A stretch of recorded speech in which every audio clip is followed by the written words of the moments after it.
అమ్మలందరికీ ఒక చిన్న సూచన. పిల్లలకి స్నాక్స్ పెడుతున్నారు గదా! ఆఫ్టర్‌నూన్‌కి.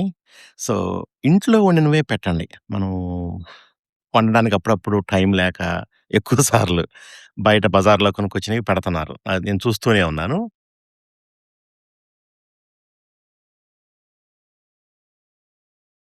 వాటి వల్లేంటంటే బజార్‌లో అవి ఎక్కువ శాతం ఎలా ఉంటాయో మనకు తెలియవు.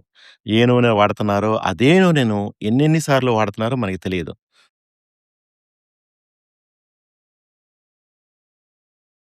చుట్టానికి బాగుంటాయి. తినటానికి గూడా బాగుంటాయి. తర్వాత మన పొట్టలోకెళ్ళిన తర్వాత వాటి పని స్టార్ట్ చేస్తాయన్నమాట. ఈజీగా సిక్ అయిపోతున్నారు పిల్లలు చిన్న చిన్న వాటికి కూడా.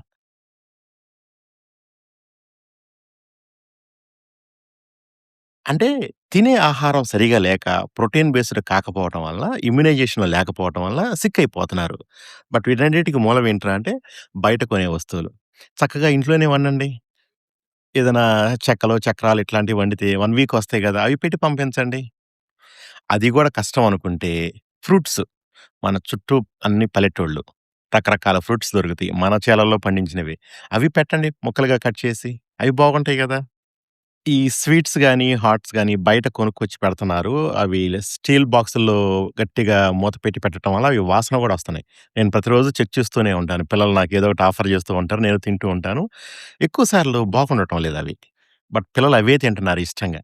వాళ్ళకి తెలీదు గదా పాపం. సో, ఇంట్లో పెద్దవాళ్ళం మనమే అన్ని జాగ్రత్తలు తీసుకొని మన పిల్లల్ని మనమే చూసుకోవాలి. సో, ఇంట్లో చేసినవి లేదంటే మన పొలాల్లో పండినవి పెట్టి పెట్టి పంపించండి. మన పిల్లల ఆరోగ్యం మన చేతుల్లోనే ఉంది.